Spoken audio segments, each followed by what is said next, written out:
نہیں جاتی. آپ دیکھیں سینوں کے اندر صحیح طور پہ سچائی ہو، ہر چیز ہو تو لوگ خود بخود اس کی طرف کھینچے چلے آتے ہیں. اور اس کو یہ نہیں کہ یہ کہنے کی ضرورت نہیں ہوتی ہے کہ بھئی لوگوں کو پکڑ پکڑ کے لاؤ اور میرے پاس بٹھاؤ، نہیں، بلکہ کیا ہے کہ صرف سچائی اپنے دل کے اندر ہونی چاہیے، پھر خود بخود جو ہے لوگ آپ کی طرف چلے آئیں گے. فلسفے کے طور پہ دیکھیں کہ عام طور پہ کیا ہے کہ یہاں پر یہ جو آیا ہوا ہے یہ بھی خواجہ بیندر شمع کی مانند شمع کی مانند اس بزم میں، ہم اس بزم میں چشمے نم آئے تھے دامن تر چلے. یہاں انسانی زندگی کی مثال خواجہ صاحب نے باقاعدہ بیندر نے شمع کی دی. اب شمع کو جب ہم جلاتے ہیں تو وہ پورے کمرے کو روشن اور ہال کو روشن کیے ہوئے ہوتی ہے، لیکن ہال کو روشن کرنے کے ساتھ ساتھ وہ جس طرح سے شمع جلتی ہے، موم بتی جلتی ہے، تو وہ جلتے جلتے جلتے کیا ہے کہ اس کے آنسو بہ رہے ہوتے ہیں، اور آنسو بہتے ہوئے اس کے نیچے وہ آہستہ آہستہ جمع ہو رہے ہوتے ہیں.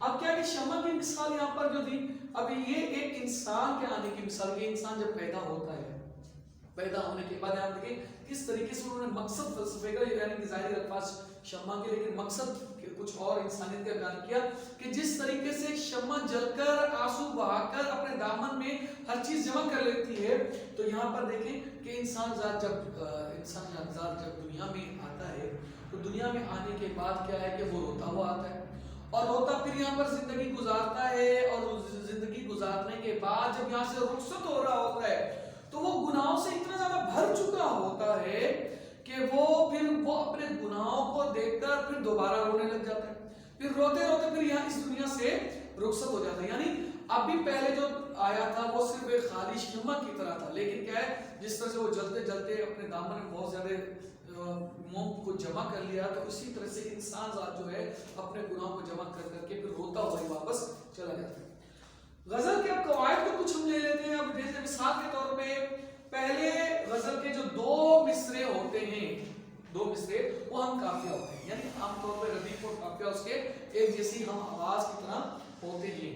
جیسے مثال کے طور پہ میں نے آپ لوگوں کو یہاں پر دل نادان لکھ دیا ہے، تو آپ کے سامنے مثال کیا ہے کہ دل نادان تجھے ہوا کیا ہے آخر اس درد کی دوا کیا ہے. شعر بھی مرزا غالب کا لکھا ہوا ہے. تو وہاں پر کیا ہے کہ پہلے مصرے کے جو ہم قافیہ ہے کہ ہوا کیا ہے دوا کیا ہے یہ آپ جان رہے تھے، بالکل ان کے جو دونوں ہی مصرے آئے ہیں شعر کے وہ ہم قافیہ ہیں. لیکن بعد کے جو شعر استعمال ہوتے ہیں غزل میں، ان کے جتنے بھی دوسرا تیسرا چوتھا اور پانچواں اور چھٹا یا ساتواں وغیرہ ایکس وائی زیڈ جتنے بھی اشعار استعمال ہوتے ہیں، وہ ان کا جو دوسرا مصرع ہوتا ہے وہ ہم قافیہ ہرگز نہیں ہوتا. یعنی ان کا میں نے دوبارہ بتا رہا ہوں کہ پہلا جو شعر ہوتا ہے اس کے جو دونوں مصرے ہوتے ہیں وہ ہم قافیہ ہوتے ہیں. میں نے اس کی فار ایگزامپل بھی آپ لوگوں کو دے دی، وہاں پر لکھی ہوئی ہے مرزا غالب کے دل نادان تجھے ہوا کیا ہے آخر اس درد کی دوا کیا ہے، تو وہ ہم قافیہ. لیکن کیا ہے کہ آگے چل کے جو دوسرے مصرے آئیں گے ان کا جو دوسرا مصرع ہے دوسرے شعر کا، تیسرے کا، چوتھے کا، وہ دوسرا مصرع ہم قافیہ نہیں ہوا. دوسرا مصرع ہم قافیہ ہوتا ہے، اس کا پہلے والا ہم قافیہ نہیں ہوتا. جیسے اس کی دوبارہ مثال دے رہا ہوں، دل نادان تجھے ہوا کیا آخر اس درد کی دوا کیا، پہلا شعر ہو گیا، دونوں مصرے ہم قافیہ. آگے کیا ہے ہمیں مشتاق اور وہ بیزار یا الہی ماجرا کیا ہے. تو مقصد کہنے کا ہوگا کہ وہاں پر دوسرا مصرع تو ہم قافیہ ہوا، لیکن اس کا پہلا والا جو مصرع ہے وہ ہم قافیہ نہیں ہوا. عام طور پہ غزل میں جو ہے نا 5 سے 7 اشعار استعمال ہوتے ہیں، یعنی کم سے کم تعداد جو ہے 5 کی، اور زیادہ سے زیادہ عام طور پہ جو ہے نا 7 لی جاتی ہے. لیکن جو غزل آپ لوگوں کے سامنے 7 سے اشعار بڑھ جائیں تو وہ غزل جو ہے نا عام طور پہ زیادہ سے زیادہ تعداد جو اس کی کتنے تک جا سکتی ہے، 80 تک جا سکتی ہے. 80 تک اس کی جو تعداد ہے وہ غزل کی اشعار کی زیادہ سے زیادہ ہو سکتی ہے. اور وہاں پر یہ مثالیں ایسی بہت ساری غزلوں کی مثالیں بھی ہیں کہ جو 5 سے شروع ہوئی ہیں تو جاتے جاتے 80 تک بھی چلی گئی. جیسے اس کے حوالے سے آج بھی موجودہ دور میں بہت سارے گلوکار ایسے آپ لوگوں کو پائے جائیں گے جس کی غزلیں آپ لوگوں کو باقاعدگی کے ساتھ بہت لمبی لمبی ملیں گی. جیسے فار ایگزامپل ہے کہ آپ کے سامنے اگر سننا ہے آپ لوگوں کو تو اس غزل کو سنیے. یہ بہار کا زمانہ یہ حسین پھولوں کے سائے، یہ بہار کا زمانہ یہ حسین پھولوں کے سائے، مجھے ڈر ہے باغباں سے کہیں نیند آنا جائے. تو وہ جو آپ کو اشعار ملیں گے غزل کے تو وہ آپ کو پورے کے پورے ایک جو